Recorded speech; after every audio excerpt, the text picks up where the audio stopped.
안녕하십니까, 직소테리입니다.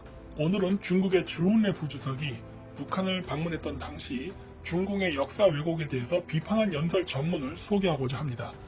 크게 세 부분으로 나뉘며 둘째와 셋째 부분은 고대사 왜곡과는 크게 상관은 없지만 그래도 전문을 다 소개함으로써 당시 중공 건국 초기 중공의 지도자들이 어떤 생각을 가지고 있었는지를 아는 것은 매우 중요하기에 소개하고자 합니다. 조금 지루해도 전체를 봐두시면 나중에 중공의 우마오당과 싸울 때 좋은 반박자료가 될 것이라 생각합니다. 그럼 시작하도록 하겠습니다. 올해 1963년 6월 28일 저언라이 총리는 조선과학원 대표단과 접견 시 중국과 조선 관계에 대해서 다음과 같이 언급했다. 현재의 중조 관계는 매우 밀접하며 역사적으로도 그러했는데 다음의 세 시기로 나누어 볼 수 있다.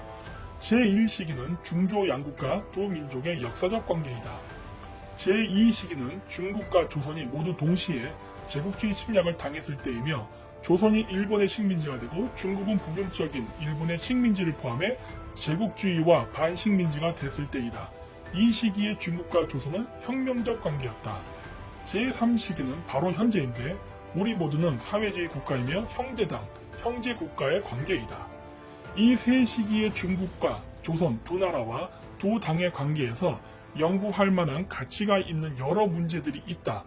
역사관계, 민족관계, 혁명관계에 대한 조사 연구를 통해 쌍방의 관점과 견해를 완전히 일치시킨 다음 문건과 서적에 모두 기록하였다. 이것은 우리 역사학자의 일대 사건이고 당연히 해야 했던 일이다. 이것은 또한 정치활동을 하는 당 활동가인 우리들이 당연히 노력해야 할 당면의 하나이다. 제1시기는 역사 기록 이래로 발굴된 문물에 의해 증명된다. 두 나라, 두 민족 관계는 제국주의 침략으로 중지될 때까지 3에서 4천년 이상 매우 긴 시간이었다. 이러한 역사 연대에 대한 두 나라 역사학의 일부 기록은 진실에 그다지 부합되지 않는다. 이것은 중국 역사학자나 많은 사람들이 대국주의, 대국 쇼비니즘의 관점에서 역사를 서술한 것이 주요 원인이다. 그리하여 많은 문제들이 불공정하게 쓰여졌다.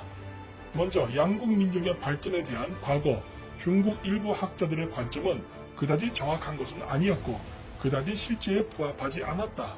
조선민족은 조선반도와 동북대륙에 진출한 이후 오랫동안 거기서 살아왔다.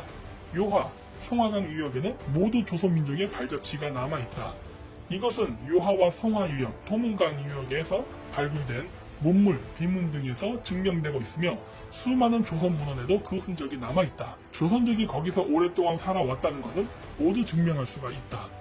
경백호 부근은 발해의 유적이 남아있고 또한 발해에 쓰였다. 여기서 출토된 문물이 증명하는 것은 거기도 역시 조선족의 한 지파였다는 사실이다. 이 나라는 역사적으로 상당히 오랫동안 존재했다. 따라서 조선족이 조선반도에서 살았을 뿐만 아니라 동시에 요하, 송화강 유역에서도 오랫동안 살았다는 것이 증명된다. 조선족이 더 오래전에도 있었는가에 대해서는 일부는 아시아 남부에서 표류해 왔다고도 하나 이것은 별개의 문제다. 다만 분명한 것은 조선족 일부가 원래부터 한반도에서 거주하였다는 것이다.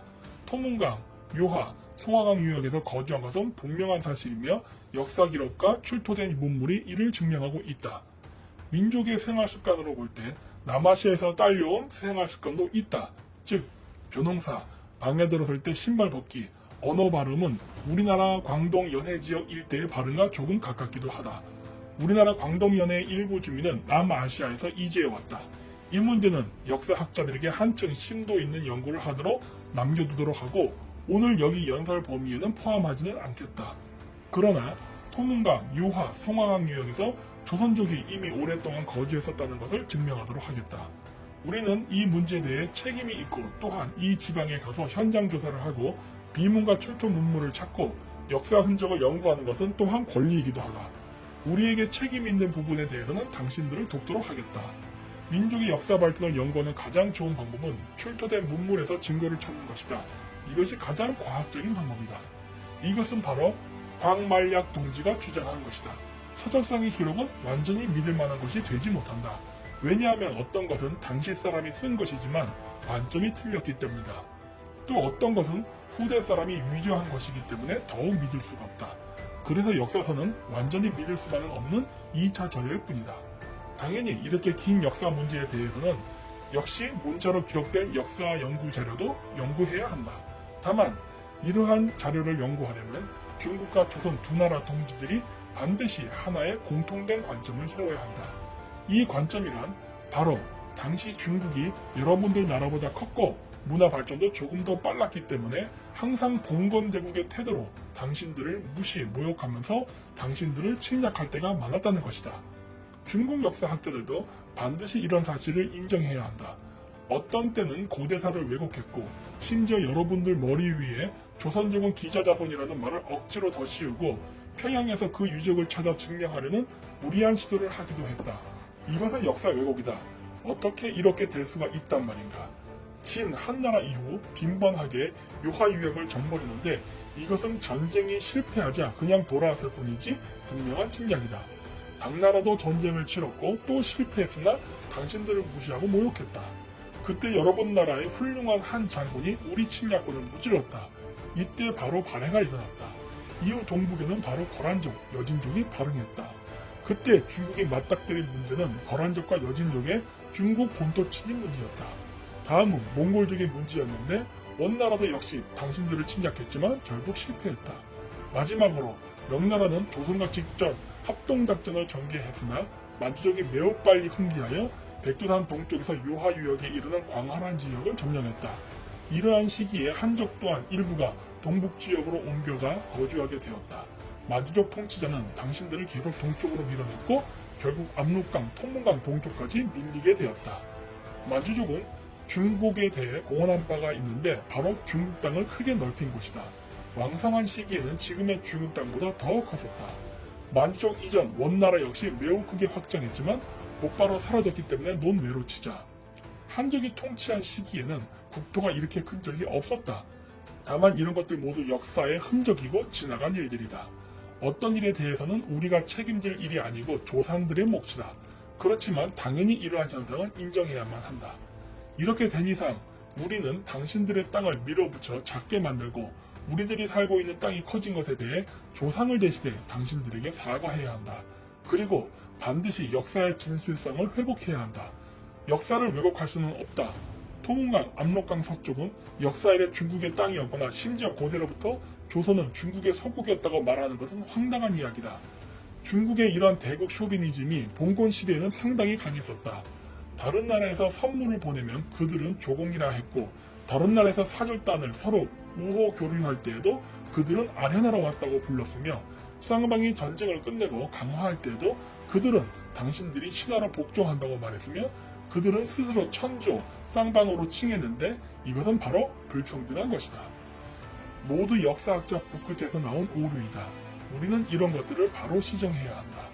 그래서 나는 중국 문화와 역사를 이해하는 여러분들, 과학원분들이 중국, 조선 관계사 문제에 대해서 공동으로 연구하면서 우리의 잘못을 지적해주기를 바라고 있다. 왜냐하면 우리들 자신이 읽을 때는 종종 부주의하거나 무시하고 넘어가기 쉽기 때문에 여러분들이 읽었던 여러 서적을 그대로 접수하는 것은 절대 좋은 일이 아니고 책 속에서 문제를 발견하는 것이 좋은 일이 되는 것이다. 예를 들면 한 영국 중에 당나라 사람 서린기가 있는데 그가 바로 동방을 정벌해 당신들을 침략한 사람들이다. 우리 영국에서는 그를 숭배한다. 그러나 지금 우리는 사회주의 국가이며 여러분 나라도 역시 사회주의 국가이기 때문에 우리는 이 영국이 다시 상연되는 것을 불허하고 있다. 이 영국은 비판받아야 마땅하다. 또한 중국에는 베트남을 정벌한 두 영웅, 즉 마윈과 복파 장군이 있다.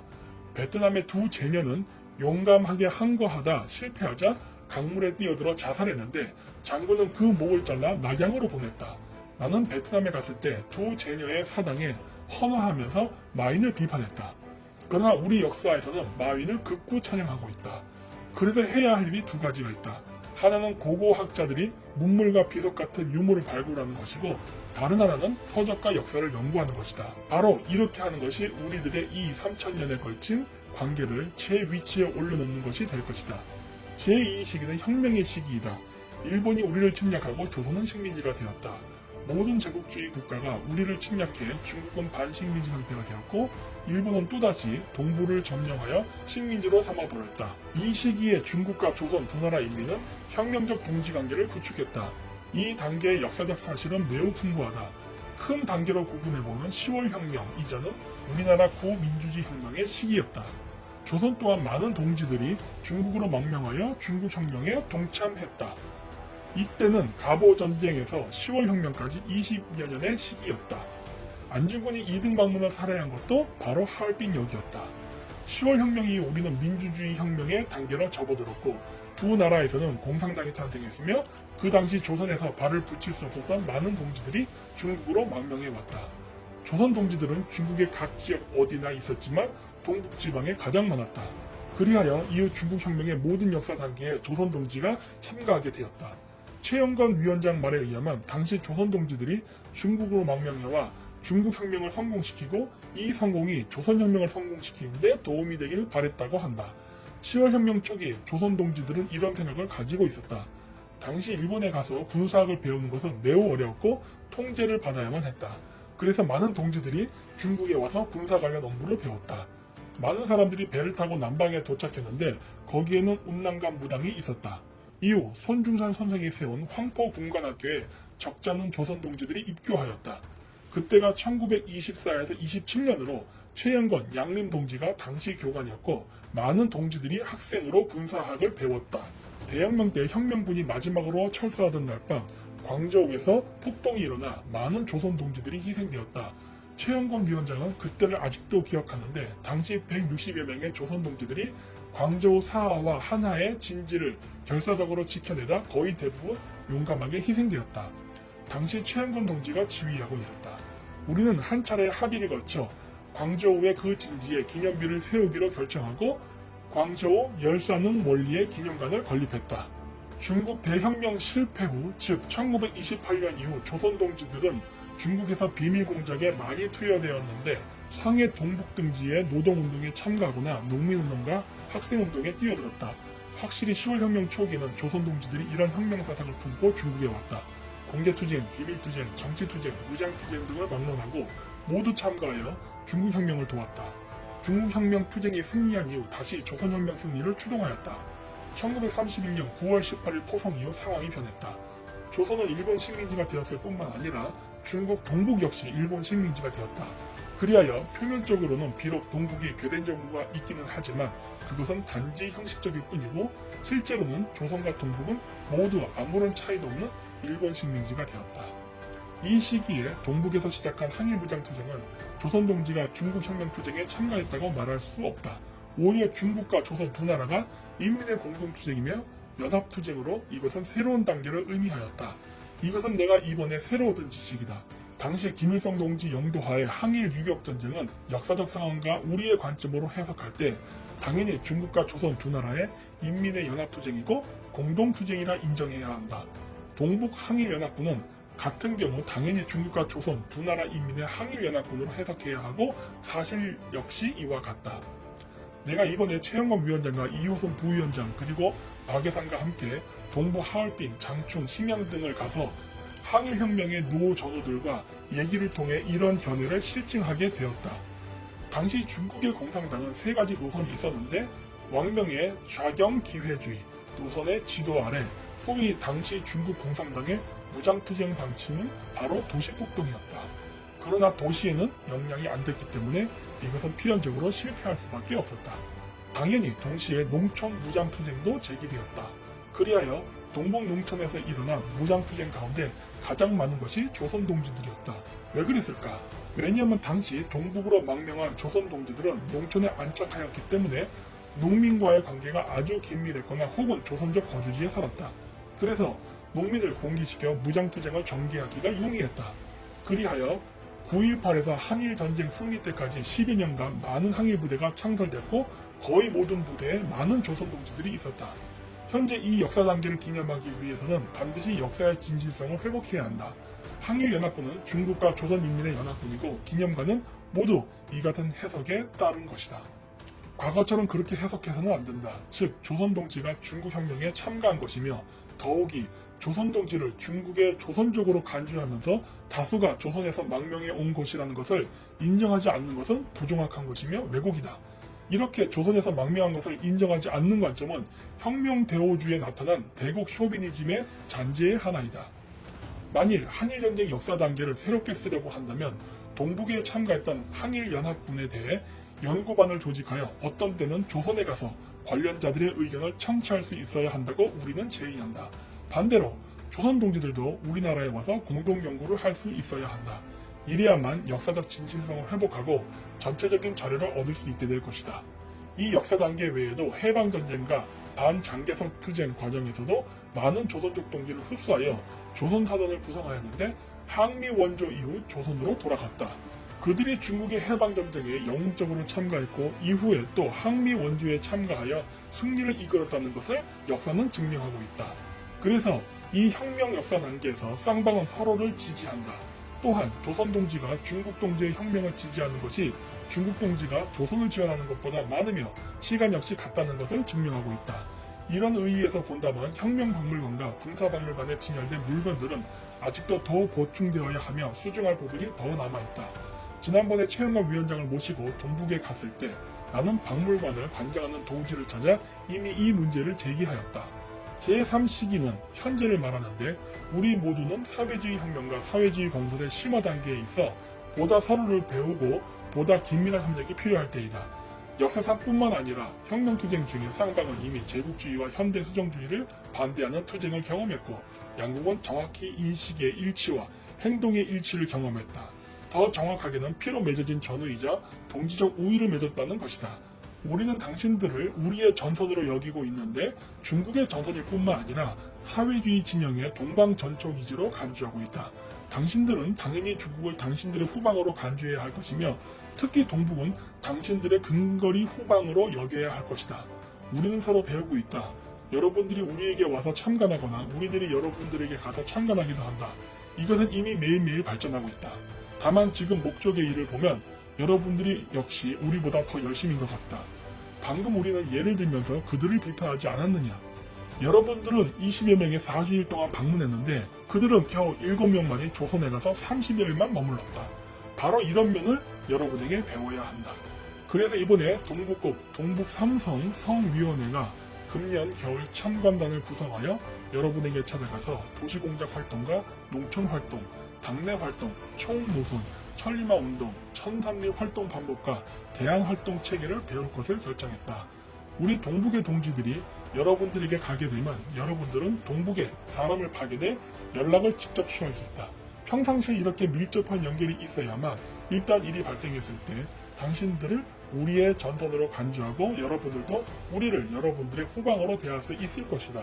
이래야만 장벽이 생기지 않고 협조가 원활하지 못한 결함을 방지할 수 있을 것이다. 여러분 당 공작 활동이나 도시공작, 농촌활동, 공업교통, 공작뿐 아니라 여러분의 분화활동 역시 배울 만한 가치가 있다. 우리는 이번에 조선대사관 대사와 이야기를 마쳤는데 영화 공작단을 파견해서 적색 선전 활동가의 창작 경험을 배우고 농촌에 가서 진정으로 배우고 이선자의 진짜 이름인 이신자를 방문하고 청산리에 가서 또한 배우고자 한다. 이런 사본과 영화를 통해서 진정으로 조선인민의 공작을 배우고 힘들지만 소박한 농촌 활동의 작품과 경험 그리고 생산투쟁과 계급투쟁의 경험을 배우고자 한다. 그런 후에 연극 무대와 음악에 선보이려 한다.